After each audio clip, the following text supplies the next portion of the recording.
Hello, अस्सलाम वालेकुम जी। अंग्रेज़ जब इंडिया में आया, तो उसने सबसे पहला जो इंस्टीट्यूट खोला, वो आप जानते हैं कोई कॉलेज यूनिवर्सिटी नहीं थी, वो मुसलमानों का मदरसा था, जो 1780 में अक्टूबर 1780 में गवर्नर जनरल वैरन हेस्टिंग्स ने इसका इफ्तिताह किया। इसके बनाने का मकसद क्या था या क्या नहीं था, वो आप खुद तय करें। इससे और सेकेंडली जो हिंदू थे उनका संस्कृत जो था कॉलेज, वो 1791 में कायम किया।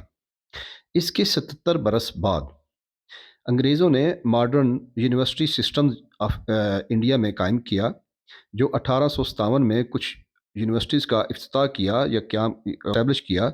उस उनमें यूनिवर्सिटी ऑफ बॉम्बे, कलकत्ता, मैद्रास थी। उसके बाद 1875 में फिर अंग्रेज़ ने मोहम्मडन एंग्लो ओरिएंटेड कॉलेज मुस्लिम हायर एजुकेशन के लिए कायम किया। अंग्रेज़ों के आने से पहले मुसलमानों में और जो हिंदू थे इनमें इनका अपना एक रवायती निज़ाम तलीम था, जिसमें वो अदब पढ़ते थे, रियाजी और साइंस कुछ हद तक पढ़ते थे, क्योंकि वेस्ट में जो साइंस चल रही थी उस वक्त उस लेवल की तो नहीं थी, लेकिन उससे कम वो पढ़ाते थे। उसके बाद वो अपनी जो पर्शियन थी वो पढ़ते थे, हिंदी पढ़ते थे, इस तरह की वो चीज़ें पढ़ते थे। उनका एक अपना निज़ाम तलीम था। लेकिन अंग्रेज़ ये चाहता था कि उसको अपना अंग्रेज़ी निज़ाम तलीम इसलिए राइज करना था, बरतानवी इंतज़ामिया जो है उसके लिए उसको कुछ ऐसे ऐसे लोग दरकार थे हिंदुस्तानी, सब्जेक्ट नहीं बल्कि बतौर तलीम पढ़े। उन्होंने इंग्लिश को बतौर तलीम पढ़ाया और ये स्लोगन दिया, be English in taste, opinion, morals and intellect. English को बतौर तलीम पढ़ें, और आप जब ये पढ़ें तो आप हमारी तरह, यानी अंग्रेज़ों की तरह आपका ज़ौक़ हो, आपकी राय हो, आपकी जो मॉरल्स हैं, अखलाक हों, और आपकी अक्ल भी अंग्रेज़ की ही तरह लगनी चाहिए। इस वजह से सबसे पहले अंग्रेज़ ने मुसलमानों पे हाथ डाला, ताकि उनके अंदर अपनी निज़ाम तलीम राइज करे। आपने देखा होगा कि हमारे सोसाइटी में जो इंग्लिश नहीं बोलता, हम उसको पढ़ा लिखा नहीं समझते।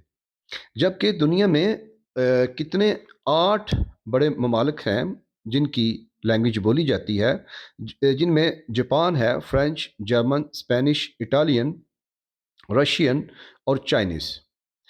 आप में से आप, मैं और कोई भी चाइना की ज़बान सीखना नहीं चाहता, ना रशियन सीखना चाहते हैं।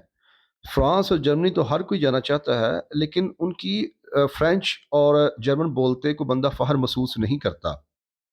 हमारे बच्चे जब स्कूल जाते हैं, तो अगर उनकी वालदा पढ़ी लिखी नहीं या वालिद पढ़ा लिखा नहीं, तो सबसे पहले वो घर में आके, वो अगर उनके उनके पेरेंट्स इंग्लिश नहीं बोल सकते या समझ नहीं सकते, तो सबसे पहले वो अपने पेरेंट्स का आके मजाक उड़ाते हैं कि आप अनपढ़ हैं। मीन्स के बच्चों के जहन में भी, उनके शौर में, उनके जो प्रैक्टिकल उनका बिहेवियर है उसमें भी ये है कि जो इंग्लिश पढ़ता है या जिसे इंग्लिश आती है वो पढ़ा लिखा है। और ऐसा नहीं। सीएसएस 2023 का जिन साहब ने टॉप किया था, उनके इंग्लिश ऐसे में 100 में से 40 नंबर थे। प्रिसाइज इंग्लिश और जो कंपोजिशन वगैरह थी, जो उसमें उन्होंने 61 आउट ऑफ 100 मार्क्स लिए थे। मीन के 200 में से उन्होंने 101 नंबर लिया और उन्होंने टॉप किया। सीएसएस में भी आप देखें मेयार किस लेवल का है, कि जिसको इंग्लिश आती है और जो टॉप कर रहा है, वो इंग्लिश ऐसे में, यानी इंग्लिश के मजमून में 40 नंबर लेता है। हमारे यहाँ हमारी कौम ने तरक्की क्यों नहीं की, उसके बहुत सारे रीजंस हैं।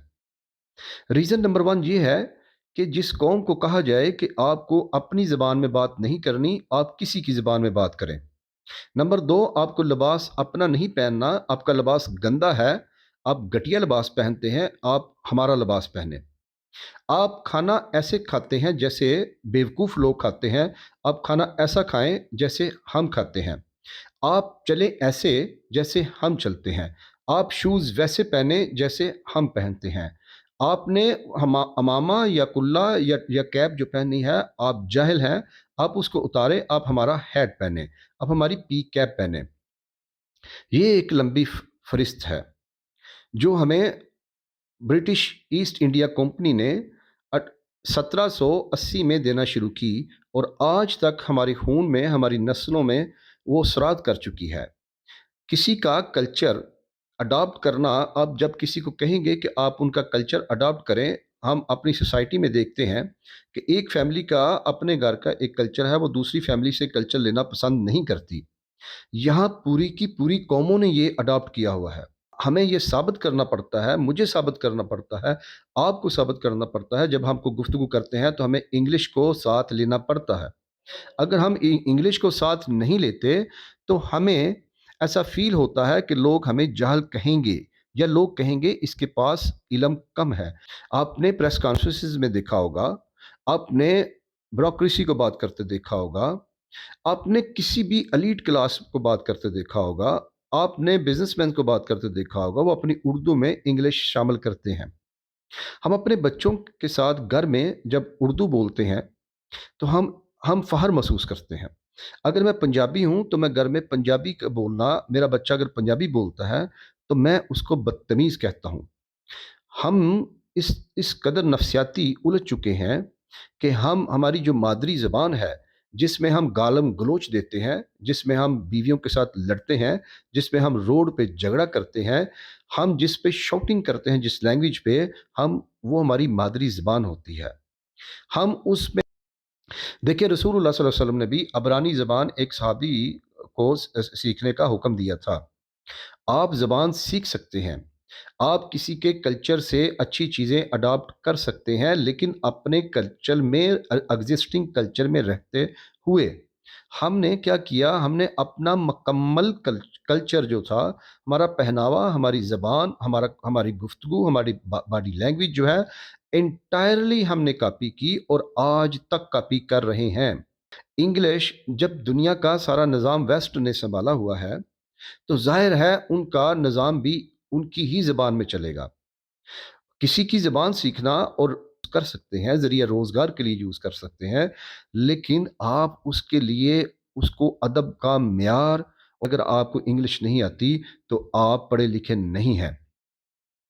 ہماری قوم نے ترقی اس لیے نہیں کی کہ ہم نے زبانیں سیکھنے پہ توجہ دی۔ ویسٹ نے اپنی زبان اور اپنا کلچر جو ہے وہ ہمیں میڈیا کے ذریعے دیا، ہمیں انہوں نے ڈراموں کے ذریعے دیا۔ وہ آج تک آپ نے کسی انگریز کو عربیوں کا لباس پہنے نہیں دیکھا ہوگا، نہ وہ پہنتے ہیں۔ کسی کو شلوار قمیض پہنے ہوئے نہیں دیکھا ہوگا، نہ وہ پہنتے ہیں۔ وہ کہتے ہیں ہمارے سلیوز جو ہیں وہ ہمارا لباس پہنیں گے، ہماری زبان میں بات کریں گے، پھر وہ عزت پائیں گے۔ ہماری قوم نے اس لیے ترقی نہیں کی کہ ہمارے پاس نہ تو اپنی زبان ہے، نہ اپنا لباس ہے، نہ اپنی باڈی لینگویج ہے۔